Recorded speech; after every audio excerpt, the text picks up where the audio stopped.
담임 목사님이 안 계셔서인지 오늘따라 되게 빈자리가 좀 많이 눈에 띕니다. 찬양대도 오늘 많이 좀 피어 있는 것 같고, 저는 우리 교회가 참 웅장하고 이렇게 아름다운 교회인데, 이게 빈자리가 이렇게 많은 걸 볼 때마다 참 항상 제가 마음이 참 편치 않고 그랬습니다. 이제 더위가 많이 가셨죠? 예. 이번 주는 좀 그렇습니다만, 저지난주 8월 첫 주 엄청 많이 더웠던 것 같습니다.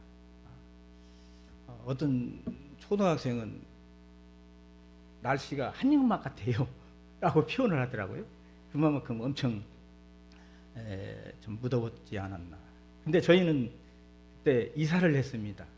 그것도 손수 이렇게 하다시피 해서 우리 사모가 굉장히 많이 고생을 했는데, 이제 뭐 더위가 그나마 좀 이렇게 좀 가신 것 같아서 다행입니다. 이제 입추가 지나고 말복도 지났습니다. 그리고 이제 내일 모레가 광복절이죠. 광복 72주년. 근데 저는 이 광복절을 기대합니다. 광복절만 되면은 이제 좀 해방이다라는 생각을 해봅니다.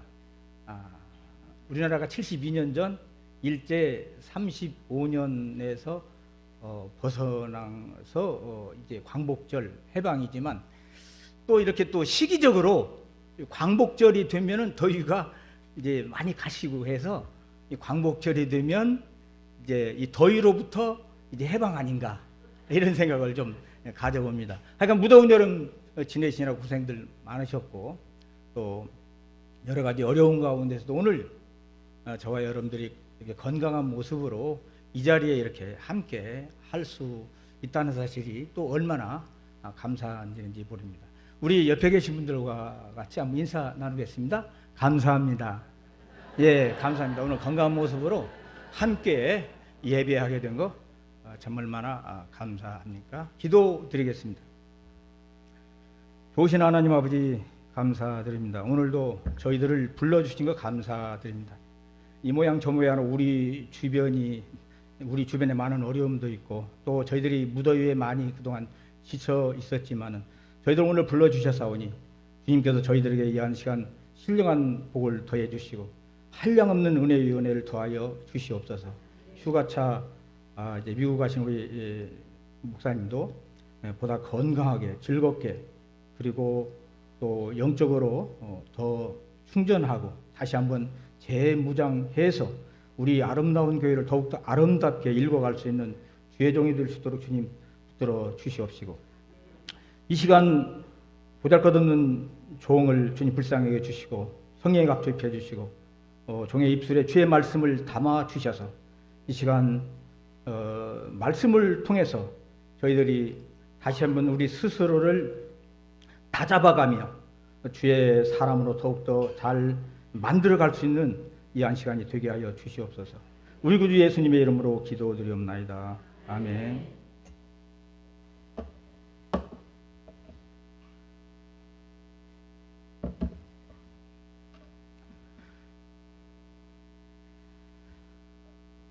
전쟁이 일어났습니다. 블레셋이 이스라엘을 침공했습니다. 주전 1100년 전의 일이지만은 지금도 이 둘은 서로 여전히 숙적입니다. 인류 역사는 전쟁의 역사라고 해도 과언이 아닙니다. 에덴 동산에서 형이 동생을 죽이는 이 폭력에서부터 시작이 된 이 전쟁사가 부단히 크고 작은 전쟁으로 지금도 여전히 지구촌 곳곳에 수도 없이 참 많습니다. 우리 한반도만 해도 휴전 상태이죠. 전쟁이 끝난 게 아니라 잠시 쉬고 있다는 거죠. 그래서 남북 간에 끊임없는 대치와 긴장과 도발이 계속되고, 지금은 그 정도가 매우 심각한 그런 상황인 줄로 압니다. 하지만 저는 개인적으로 그리고 좀 조심스럽게 앞으로 이 군사적인 무력 전쟁은 의미가 없다고 봅니다. 무슨 얘기냐? 과거의 전쟁이 상대국을 제압하거나 섬멸하는, 그리고 우리의 통치 영역을 확보하는, 너 죽고 나 살자는 그런 전쟁이었다면 오늘날의 전쟁은 공멸입니다. 이제 전쟁이 일어나면 너 죽고 나 사는 전쟁이 아니라 너도 죽지만 나도 죽는 그런 공멸의 전쟁일 수밖에 없다는 것입니다. 현재 지구촌은 하얗고입니다. 제가 모르긴 해도, 그리고 여기 또 평생을 군생활 하신 분들도 몇 분 계시는 걸로 아는데, 우리 남북간만 해도 지금 얼마든지 우리 한반도를 산산조각 낼 만한 무기가 우리 남북한 곳곳에 지금 많이 비축되어 있는 걸로 압니다. 다만 전쟁을 논하거나 안보 위기를 논하는 것은 방어적인 논리가 우선이겠지만 행여 체제 유지나 정권 연장 또는 국민 결속을 위한 수단으로 그만한 것이 없기 때문이 아닌가 싶은 그런 생각도 없지 않습니다. 하지만 저는 분명히 말하고 싶은 게 있다면 앞으로의 전쟁은 경제 전쟁이요 자연재해라고 봅니다. 물론 경제 전쟁은 이미 그 보이지 않는 각축전이 치열하게 전개되고 있고, 그리고 이 자연재해야말로 가장 무서운 전쟁 중에 하나로 일본에 자주 발생하는 지진, 그리고 지난 2004년도 인도네시아를 휩쓸었던 쓰나미, 그 얼마나 무시무시한 공포의 순간, 순식간에 한 지역을 초토화시키며 휩쓸어 버리는 그런 재해. 앞으로 시간이 가면 갈수록 더하면 더하지 덜하진 않을 것입니다. 요한계시록은 장차 종말이 다가올수록 지구촌 곳곳에 수많은 자연재해가 무서운 질병으로, 그리고 생태계 파괴와 기상 악화 등으로 전혀 예측도 대처도 할 수 없는 속수무책의 무서운 재앙으로, 공포로 다가올 것을 예언하고, 마지막 3차 전쟁이라고나 할까요? 불의 전쟁을 분명 예고하고 있습니다. 물론 저는 이 시간 전쟁에 대하여 설교하는 것은 아닙니다. 주전 1100년 전 블레셋과 이스라엘과의 이 전쟁 중에 있었던 사건을 중심으로 과연 우리는 지금 무엇에 익숙한 삶을 살고 있는지 함께 돌아보는 시간을 가졌으면 하는 것입니다.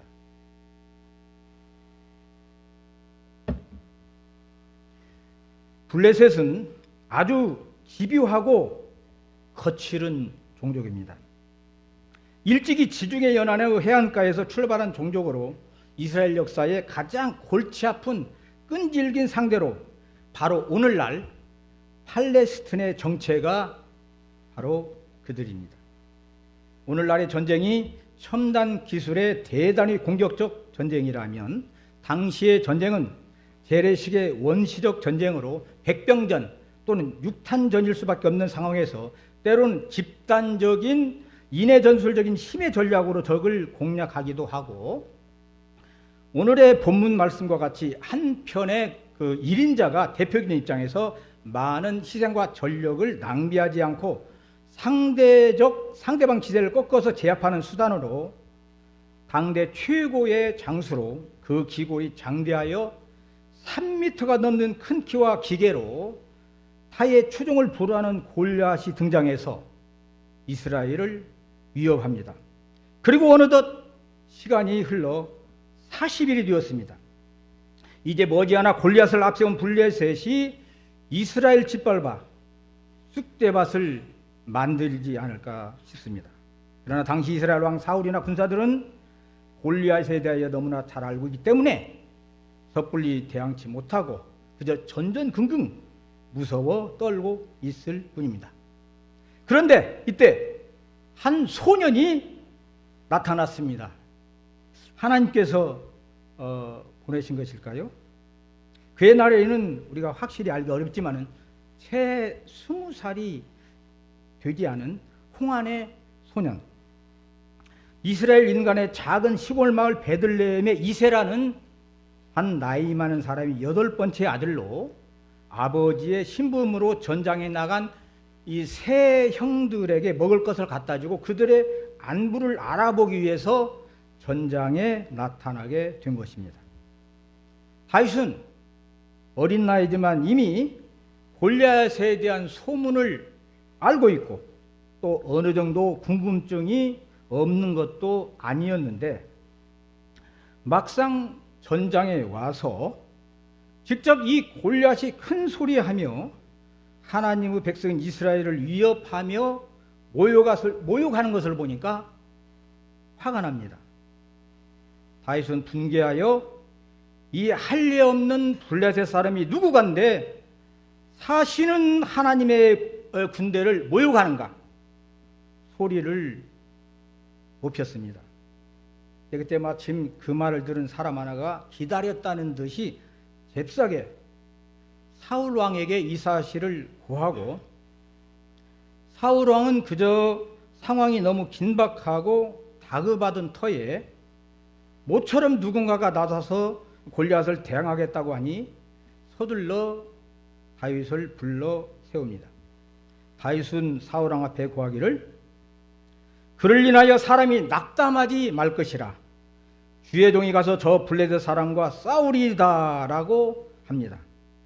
하지만은 사울 왕이 보니까 어이가 없습니다. 아무리 전세가 불리하고 긴박하지만 이건 아니다 싶은 거예요. 다윗에게 하는 말이 네가 가서 저 블레셋 사람과 싸우기에 능치 못하다. 너는 소년이지만 저 골리앗은 어려서부터 타고난 용사 중에 용사다. 맞는 말이죠. 그래도 한나라의 왕인데 그 정도 분별력이 없겠습니까? 그 얼마나 실망스러운 순간입니까? 그런데 다윗은 물러서질 않습니다. 다윗은 사울 왕에게 고하기를 주의 종이 아비의 양을 지킬 때에 사자나 곰이 와서 양떼를 움키면 내가 따라가서 그것을 치고 그 입에서 새끼를 건져내었고 그것이 일어나 나를 해하고자 하면 내가 그 수염을 잡고 그것을 쳐 죽였었나이다. 주의 종이 사자와 곰도 쳤은즉 사시는 하나님의 군대를 모욕하는 이 할례 없는 블레셋 사람이니까 그가 그 짐승의 하나와 같이 되리이다. 그리고 또 가로되 바로 이것이 중요한 메시지입니다. 또 가로되 여호와께서 나를 사자와 곰의 발톱에서 건져내셨은즉 나를 이 블레셋 사람의 손에서도 건져내시리이다. 생각밖에 다윗이 당돌하게 세게 나오니까 사울 왕도 더는 다른 말을 하거나 만류할 겨를도 없이 엉겹결에 하는 말인지 가라! 여호와께서 너와 함께 계시기를 원하노라. 가라! 여호와께서 너와 함께 계시기를 원하노라. 그리고 사울 왕은 그 용맹하고 책임감 강한 소년에게 자기 군복을 입혀주며 노투구를 또 씌워주고 갑옷을 입혀줍니다. 무장을 시켜주는 거죠. 이 얼마나 대단한 일입니까? 저 시골뜨기 한 어린 소년이 한 나라의 갑옷을 지금 입어보고 있는 겁니다. 이 얼마나 화려하고 값지고 과시적입니까? 어쩜 엄청 우쭐할 만한 일입니다. 하지만 다윗이 왕의 군복을 입고 칼을 차고 걸어보니까 너무도 어색하고 익숙치가 않습니다. 오히려 너무 무겁고 부담스럽습니다. 다윗은 사울 왕에게 고합니다. 익숙치 못하니 이것을 입고 가지 못하겠나이다. 제 아무리 내노라 하는 왕의 군복이라도 내게 익숙치 못한 것은 도움은커녕 부담이 되고 걸림돌이 된다는 겁니다. 다윗은 왕의 군복을 벗어버리고 평소 자기가 즐겨 사용하고 자기 제주껏 실력을 발휘하는 데 익숙한 막대기를 손에 들고 시내에서 매끄러운 돌 5을 골라서 물매를 가지고 골리앗 앞으로 나아갑니다. 참으로 무모하고 어이없는 일입니다. 하룻강아지 법무스인 줄 모르고 좀 날뛰는 거 아닌가요? 그래서인지 골리앗은 하도 어이가 없어 하는 말이 네가 나를 개로 여기고 막대기를 가지고 내게 나왔느냐? 가소롭기 그지없는 상황이기에 골리앗은 자기 블레셋의 신들의 이름으로 다윗을 저주하면서 오라 이 예수이야 내가 오늘 네 고기를 저 공중의 새들과 들짐승들의 밥이 되게 하리라 큰 소리 합니다. 이에 다윗도 전혀 기죽지 않고 큰 소리 합니다. 너는 칼과 창과 단창으로 내게 오거니와 나는 만군의 여호와의 이름 곧 네가 모욕하는 이스라엘 군대의 하나님의 이름으로 내게 가노라.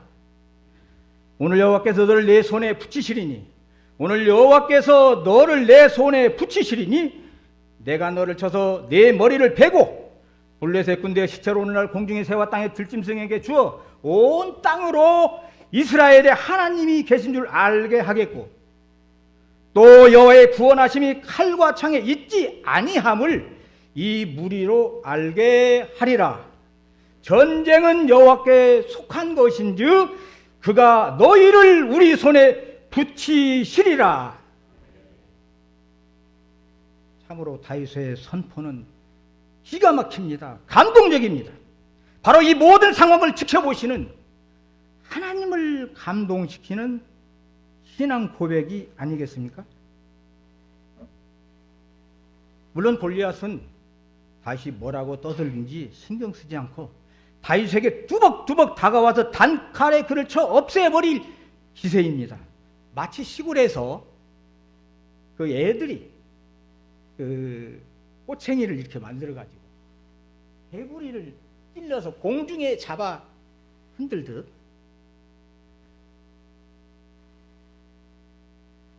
골리앗은 다윗을 단숨에 그냥 노래감처럼 해치우려고 했습니다.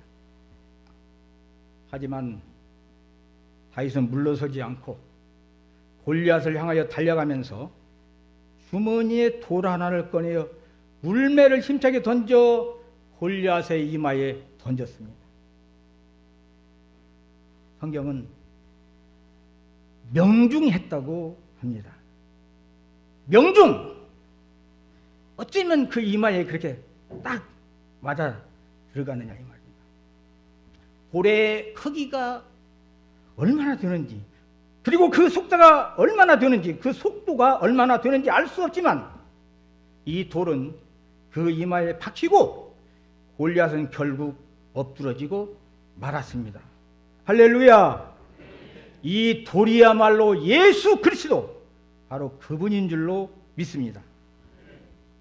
여기까지는 오늘 본문 말씀의 내용입니다. 그럼 이제 우리는 과연 오늘 말씀을 통해서 내게 무엇이 익숙한가?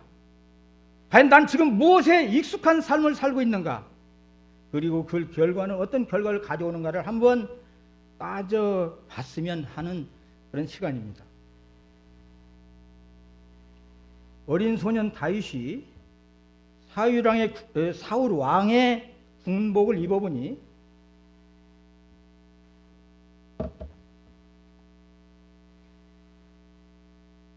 익숙치가 않았습니다.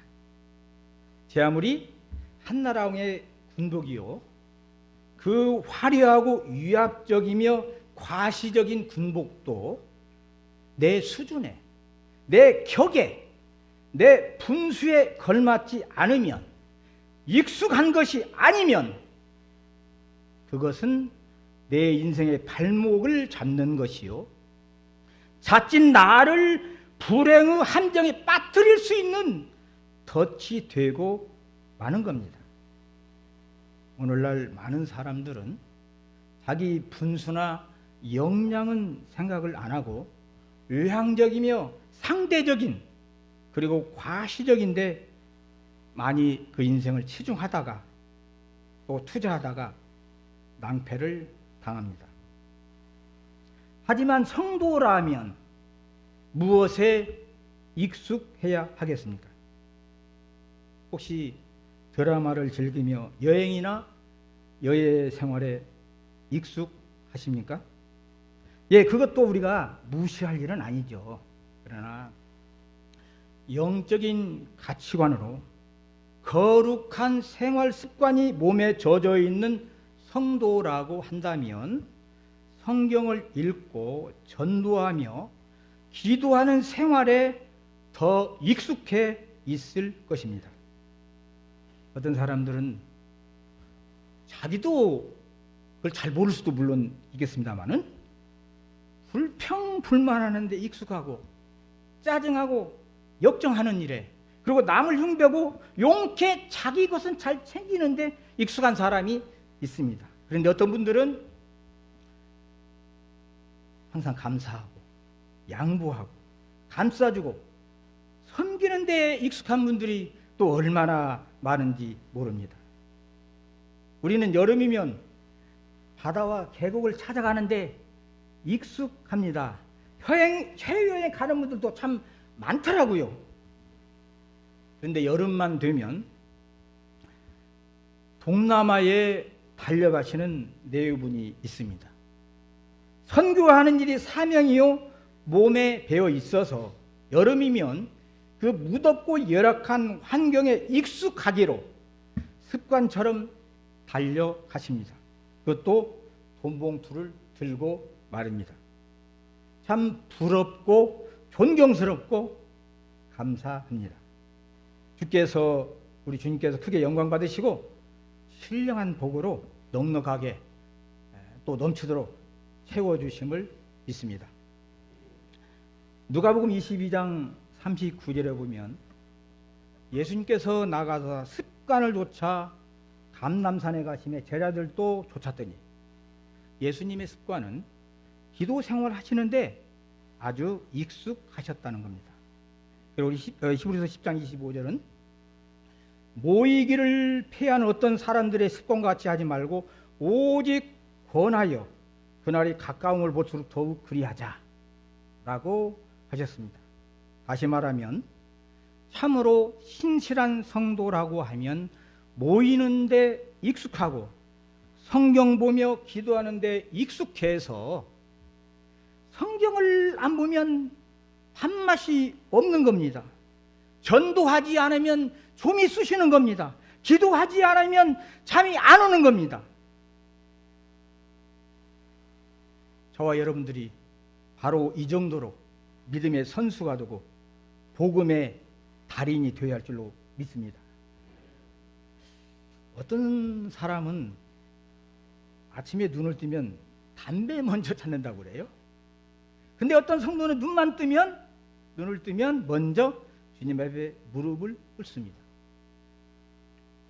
아침에 눈을 뜨면 습관적으로 담배를 찾는 사람 건강이 오래가지 못할 겁니다.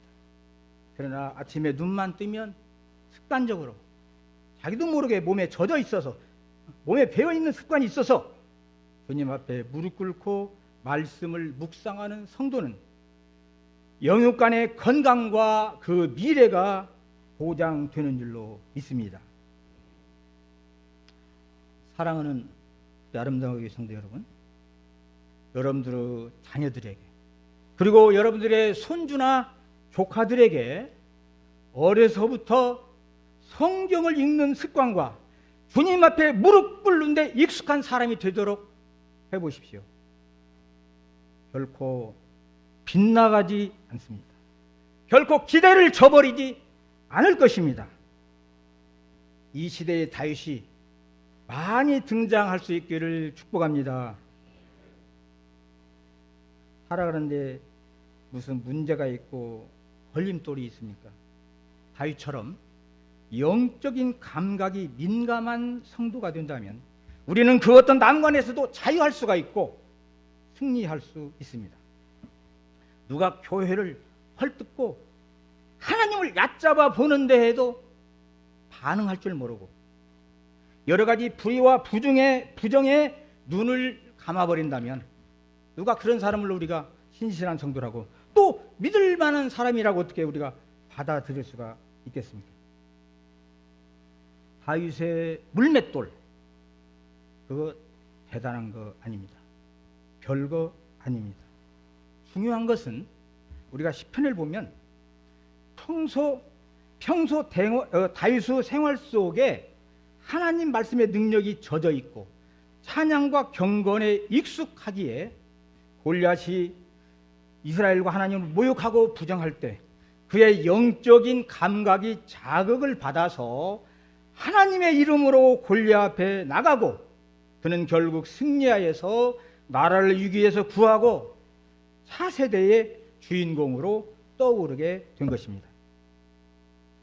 시편 73편은 하나님을 가까이 함이 내게 복이라고 했습니다. 하나님을 가까이 한다는 건 뭘 말해줍니까? 하나님의 말씀을 그만큼 생활하고 주님 앞에 항상 무릎 꿇는데 익숙한 생활을 한 거, 그게 복 중에 복이라 이 말입니다. 사도 바울은 디모데전서 4장 7, 8절을 통해서 망령되고 허탄한 신화를 버리고 오직 경건에 이르기를 연습하라. 육체의 연습은 약간의 유익이 있으나 경건은 범사에 유익하니 금생과 내생에 약속이 있느니라 라고 하셨습니다. 우리 한번 따라 하시겠습니다. 오직 경건에 이르기를 연습하라. 오직 경건에 이르기를 연습하라. 물론 세 번역에는 스스로 자신을 연단하라. 경건 생활이 쉬운 게 아니라 이 말입니다. 우리가 유기생활, 직장이나 가정생활에는 우리가 많이 익숙했지만 우리가 교회 생활은, 신앙생활은 좀 한정적인 면이 없잖아요. 그래서 있잖아요. 그래서인지 사도 바울은 디모데에게 편지하면서 너는 오직 경건에 이르기를 연습하라. 부단히 이 경건 생활이라는 것은, 영적 생활이라는 것은 부단히 자기 자신을 연단함으로써 그게 익숙해진다는 겁니다. 저는 이제 끝으로 우리 찬양대원들 수고가 참 많으신데요. 무엇보다도 찬양을 우선하고 평소 생활 속에 이 찬양이 익숙해서 찬양의 고수가 되고 찬양의 프로가 되시기를 주의 이름으로 축복합니다. 여러분들의 몸에 배어있는 찬양은 주님께 큰 영광이지만 우리 성도들에게는 큰 안위와 소망과 행복의 요소입니다. 다리를 잘 지켜주시고, 그리고 우리 주일학교 교사들, 여러분들의 말없는 충성과 몸에 배어있는 영성은 우리 한국 교회를 다시 회복하고 이 민족을 살리는 제2, 제3의 다윗을 배출하는 그런 영적 산실이 될 것입니다. 다음 세대의 주인공들이 우리 아름다운 교회를 통해서 많이 일어날 수 있기를 주의 이름으로 축복합니다. 네, 우리 다 같이 기도드리겠습니다. 주님, 오늘 귀한 말씀 주심을 감사드립니다. 저 자신을 위한 시간 돌아보기를 원합니다. 과연 내 몸에 젖어 있는 것, 내 삶에 지금 익숙해 있는 것이 무엇인지 주님 앞에서 분명히 우리가 한번 살펴보면서 따져보면서 주여, 내가 진짜 성도다운 성도, 찬양과 감사와 말씀이 내 몸에 젖어 있는 그런 성도가 되게 하여 주시옵소서. 우리 다 같이 주여 한번 외치고 우리 같이 뜨겁게 한 1분 정도 기도드리겠습니다. 살아계신 하나님 아버지, 이건 귀한 말씀 주심을 감사합니다. 하나님 아버지, 내가 인무라고 하면서 아버지 주님 말씀을 외면할 때가 얼마나 많았는지, 주님 뜻대로 살지 못한 일이 얼마나 많았는지